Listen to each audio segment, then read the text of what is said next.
مولانا فضل الرحمان نے 26ویں آئینی ترمیم کے وقت ایک بہت ہی تعمیری رول میں کہوں گا کہ انہوں نے ادا کیا، انگیج کیا انہوں نے سیاسی قوتوں کو، اور جو ابتدائی طور پر مسودہ میڈیا والوں کو ملا تھا اس کے اندر تو آرٹیکل 8 بنیادی حقوق ملٹری کورس اور پتہ نہیں کیا کچھ انہوں نے ڈال دیا ہوا تھا.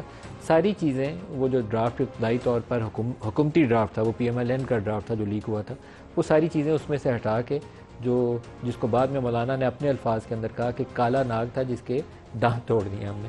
لیکن آج 27ویں ترمیم کے اوپر ایک ان کی سٹیٹمنٹ ہمارے سامنے آئی ہے جو پہلے سے زیادہ تگڑی سٹیٹمنٹ ہے. سنیے کیا کہہ رہے ہیں. کوئی اور 27ویں ترمیم آ رہی ہے جو اس میں نہیں ہو سکا وہ کیا جائے. تمہارا باپ بھی نہیں کر کے دکھاؤ ذرا، اور پھر اپنا حشر دیکھ لو کہ تمہارا کیا حشر کیا جائے. اس طرح بھی آسان نہیں ہے کہ آپ آرام سے کوئی ترمیم لائیں گے اور ہم چوڑیاں پہن کر گھروں میں عورتوں کی طرح بیٹھے رہیں گے. کوئی نہ سوچے کہ جن چیزوں کو ہم نے مسترد کیا اور 26ویں ترمیم سے نکالا اسے دوبارہ کسی ترمیم کے ذریعے سے اسمبلی میں لایا جائے گا اور لوٹوں کے ووٹوں سے پاس کرو گے اور پھر وہ چلنے دیں گے. ہم لوٹوں کے ووٹوں سے پاس ہونے والی ترمیم قوم کو قابل قبول نہیں ہوتی. عمیر صاحب جو ایک حصہ سب سے تھورنی تھا نا اس والی پرپوز ڈرافٹ کے اندر، پتہ نہیں 27ویں آتی ہے یا نہیں آتی مجھے پتہ نہیں ہے، صرف ابھی مارکیٹ کے اندر وہ گوسپ چلنا شروع ہو گئی. وہ فنڈامنٹل رائٹس کو چھیڑنے سے متعلق تھا. لگتا یہ تھا کہ آپ کے 9 مئی کے مقدمات ملٹری کورٹس میں کھلیں گے، ہٹ گیا اس میں سے. اب اگر 27ویں میں وہ چیزیں ڈلتی ہیں تو آپ لوگ کہاں سٹینڈ کرتے ہیں؟ آپ کی تو پارٹی کے لوٹوں نے اس کو پاس کروانے میں مدد کروائی ہے پہلے. اچھا یہ دیکھیں نا، اس میں جیسا مولانا صاحب بھی جس کا ذکر کر رہے تھے یہ اور لوٹوں کا ذکر کر رہے ہیں، وہ تو لوٹے ہو گئے.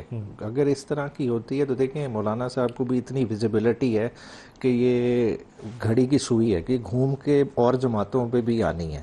تو اسی وجہ سے آج وہ اوپنلی اس چیز کو ریزسٹ کر رہے ہیں. تو اس کو پاس کرانے کے لیے بظاہر یہ نظر آتا ہے کہ مولانا صاحب ساتھ نہیں ہوں گے. اگر وہ ساتھ نہیں ہوتے تو ان میں سے ان کی پارٹی میں سے 1-2 ہی ٹوٹیں گے، تو باقی انہوں نے کدھر سے پورے کرنے ہیں؟ آپ کی جماعت سے تو ادھر سے پورے کرتے ہیں. تو وہ پھر دیکھیں ایک آئینی ترمیم جو خالصتاً لوٹوں کے ذریعے آئے گی وہ کیسی آئینی پہلے بھی ترمیم ایسی آئی ہے نا. بالکل انہوں پہلے نے بھی ایسی نوٹیفائی کیا ہی نہیں آپ کے وہ 41 ممبرز جو سپریم کورٹ کا فیصلہ تھا، اور وہ بوقت ضرورت کام آتے رہیں گے ان کے. مگر اب تو یہ ہے باقی والے تو نوٹیفائڈ ہیں، تو ان کو کس طرح یوٹیلائز کریں گے؟ وہ اتنے اور بلکہ پورا 41 ممبرز کو اور توڑنے کی ضرورت ہی نہیں ہے. 10 12 15 جب ضرورت پڑے گی اس میں سے توڑ لیں گے. مولانا صاحب جس طرح ریزسٹ کر رہے ہیں تو ہماری بھی پارٹی انشاءاللہ تعالی اسی طرح ریزسٹ کرے گی. ارے کہاں ریزسٹ کرے گی، پروٹیکٹ کرے گی. فیصل وارڈا نے اس دن جو بولا، آپ نے شو کاز نوٹس بھی جاری کیا ہوا ہے. ایون قریشی صاحب کو، زین قریشی کو کیا ہوا ہے آپ نے.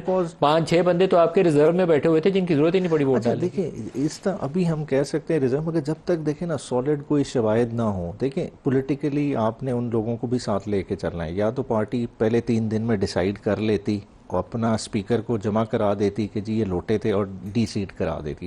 تب پہلے 3 دن فیصلہ نہیں کیا. اب شو کاز نوٹس ہے، اب ان کو پراپر ہیئرنگ دیں. ہر کسی کی ایک کہانی ہے، اس کو سنیں اور جو کمی بیشی ہے اس پہ پورا ہونے کی کوشش کرے پارٹی. دیکھیں اس وقت لوگوں کو نکالنے سے زیادہ اہم کیا ہے کہ اگر کوئی آئینی ترمیم آ رہی ہے اس کا رستہ روکا جائے. اگر کوئی آپ کا کمزور بندہ تھا بھی اس کو مضبوط کریں اور ہر طرح سے مضبوط کریں.